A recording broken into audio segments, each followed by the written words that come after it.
It didn't record. There it goes. It started. Hey, so welcome. Thanks for joining me today and kind of exploring what matters to you, Charlie. And one thing I'd like to ask you, when you were filling out the questions on that first page of the whole health inventory, what was that experience like for you? It was, it was eye-opening at the end of the day, right? Looking at it in a different way, thinking about my mental and emotional well-being, and also how to live my day-to-day life, right? That's always challenging. I don't ever really think about how it is to live my day-to-day life. So So it was eye-opening to I, really look at how you live your day-to-day life. yes. And when you look at how you live your day-to-day life, did it shine a spotlight on anything that really matters to you? Oh, absolutely. The next paragraph talking about your mission, aspiration, and purpose, and kind of what your Northern Star is, that part really makes me always think of my family. Um, Also makes me think of helping others. I like to help others. I like to bring solutions to the table. Um, so, whenever I think about those types of things in my day-to-day life, like my family's a major part of it. Every single morning, whenever my daughter goes to school, I make her breakfast now, depending on what she wants. Um, she's always wanting crescent rolls or biscuits, it seems like anymore, but air fried biscuits. um, but outside of that, and outside of family, being in work and really trying to create change in the world through my work also is something that I like to live for as well, and really think about my day to day and how I'm going to approach my day to day from that perspective. Creating change in the world, helping others, time with your family. I hear that that's extremely important to you. Yeah, that is extremely important. And it's been an adjustment over the past year because we also have another kid that went off to college.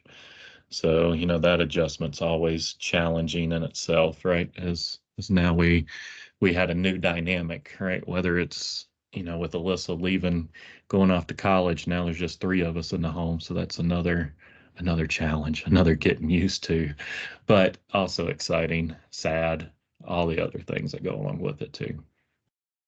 A full range or spectrum of emotions happening all That's in right. this condensed period.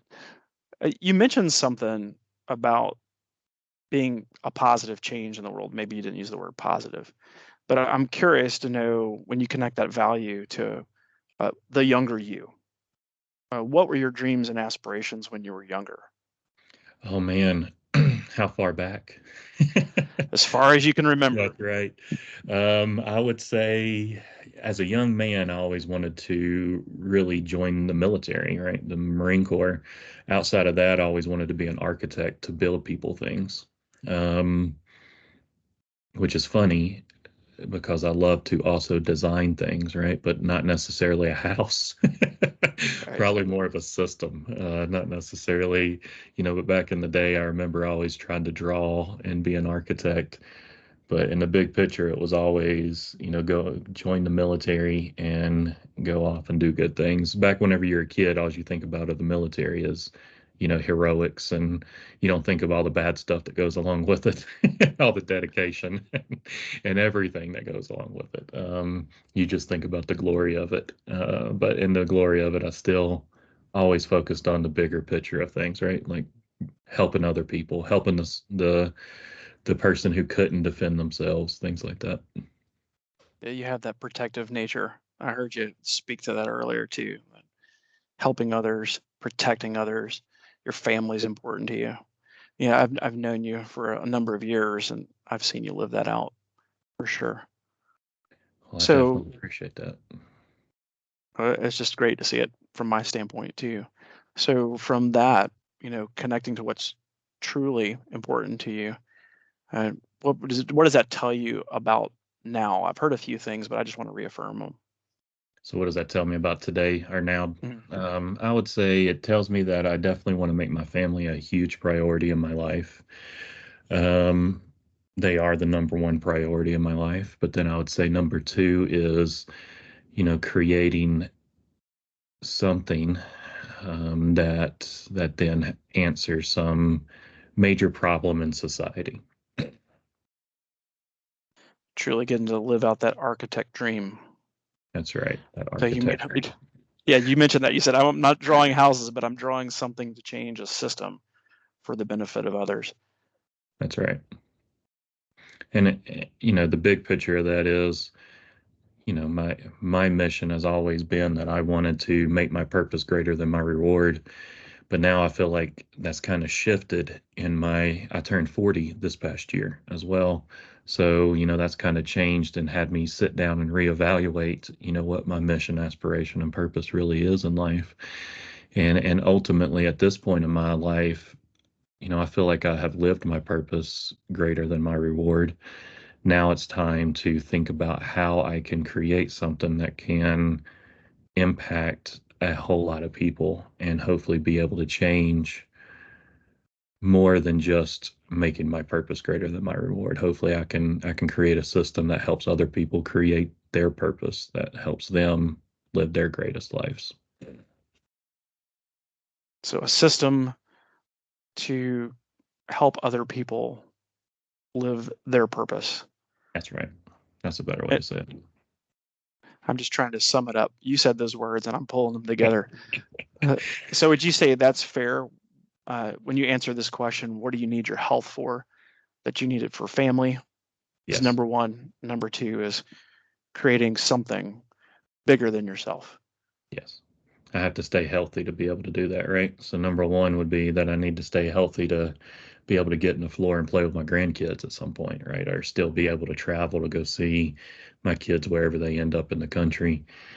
Um, but then also I have to stay healthy. If you're going to change the world, you got to stay healthy, right? Leading by example, right? Right. Leading by example. So when you say the word healthy, I'm curious to understand, what does that word mean to you? That's a powerful question in itself, right? Is what does healthy really mean? And to me, you know, looking at that circle of health is kind of maintaining that health, right? Is really um, it's more than just my lipid panel. It's more than just my A1C, right? It's more than everything that my doctor tells me I have to do. But more importantly, I need to look at those components of self-care and make sure that I am heading in the right direction in each one of those components.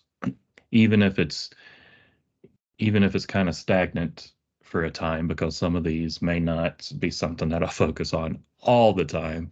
But even if it's just like, as long as they're not moving in the wrong direction. And what I mean by that is, moving the body. If I'm not moving my body for a period of time, at least I'm doing other things like getting in a sauna, focusing on myself, maybe walking the dog, doing different things that maybe might not be that, but I'm not moving in backwards, right? I'm not gaining weight. My muscles aren't getting, deteriorated because I'm not moving, whatever you want to call it. I feel like I just need to be able to focus on those areas and move in a positive direction. Focusing on those areas helps give you a positive direction for your overall health. Yes. Okay. Thank you for walking me down that so I can understand from your viewpoint what healthy really means.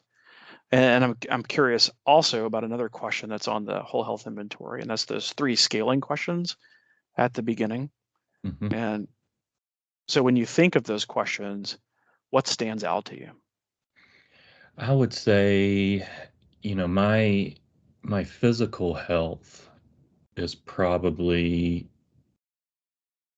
something I need to work on. That was the question that really struck me more than anything whenever I look at physical health. Mental and emotional health is good. How to live my life day to day, I feel pretty confident on that too, But my physical health, just seems like, continues to get kicked down a little bit on the list, and not because of something. Well, it is because of something I'm probably doing, but the biometric data and different things that my doctor tells me, it's like, oh man, I got to start doing something different. and then I can feel it in my body too. Yeah, so you feel it in your body as like one of the first indications. So when you think about that and your physical health kicked down, to me, that kind of says a lower priority because you have other things that you're tackling in life. If you were to make no changes and just keep living like you are today, what would life look like in about 3 to 5 years? Oh man, if I did nothing and continued down this path, I would say I would probably be pre-diabetic. Um, I would probably gain about, oh man, 3 to 5 years out. That would probably be a lot of weight, right? That'd probably be like that'd probably be a lot of weight over time. Let's say, let's be a little bit conservative. Let's say I'd probably be about 30 pounds heavier. Um, Probably more than that.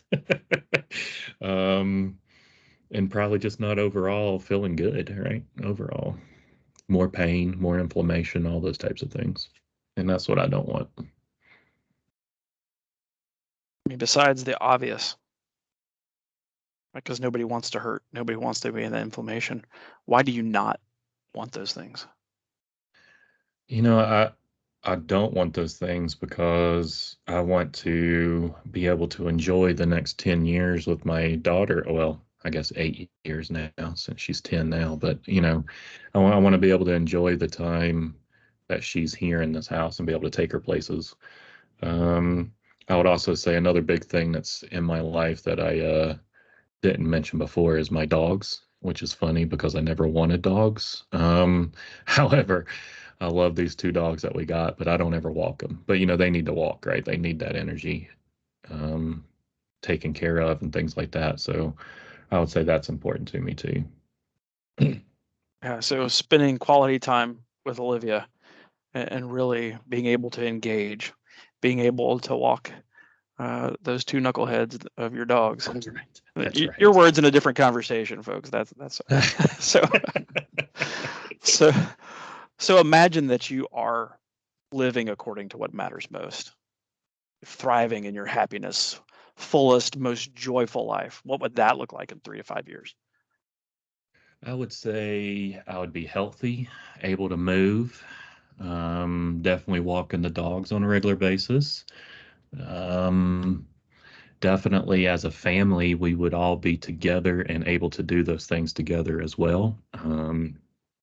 So my wife and my daughter, and whenever Alyssa comes in, hopefully she's there at that point too. But a little bit less out of my control there. But definitely, I think that's what it would look like. It would be just kind of family thriving, not just living in the moment, but just thriving as well.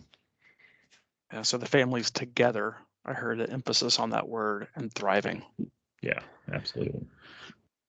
Yeah, and I've known you from the past, so I know that you have a lot of positive, strong attributes to your personality and what drives you in life. But what do you identify as your personal strengths? I would say my personal strengths. Oh man, I don't know. Um, I would say my personal strengths are always curious, always thinking of solutions. So solutions, future focused. Um,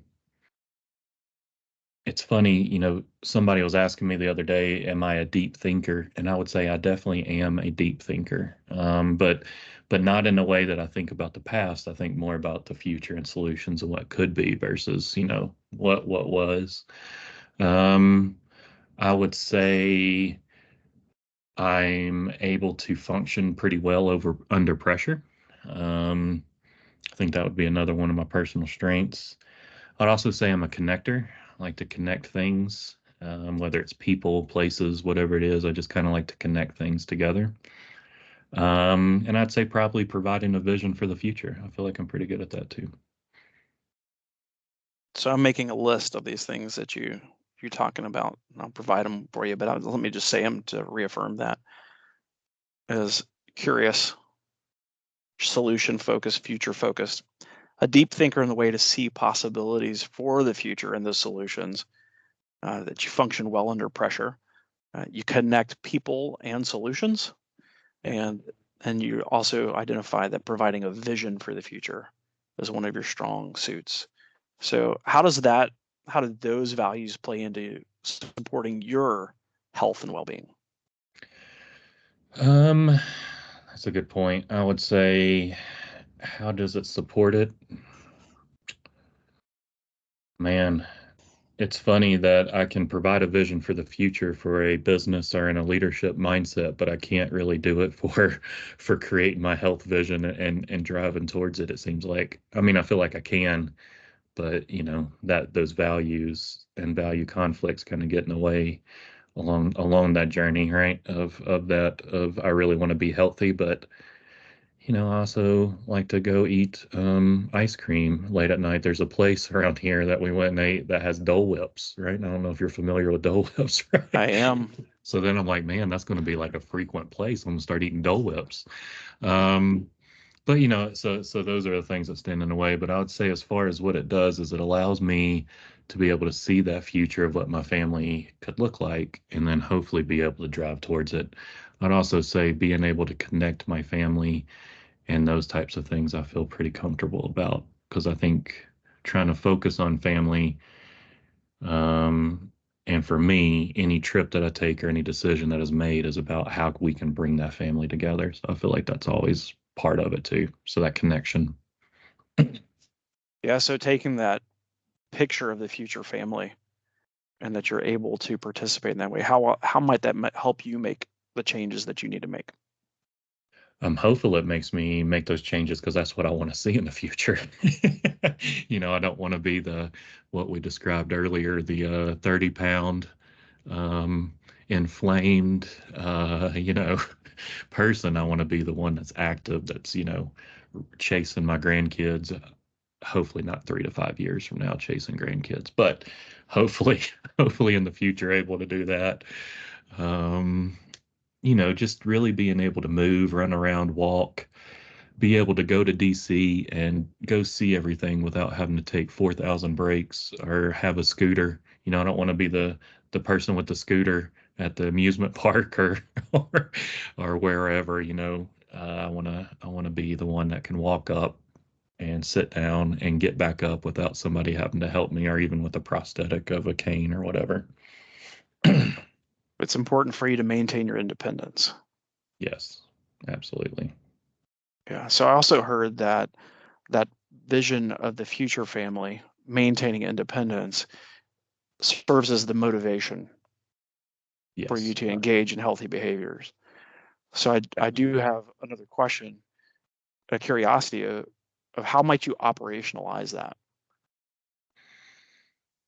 Oh man, how might I operationalize that? I would say operationalizing that.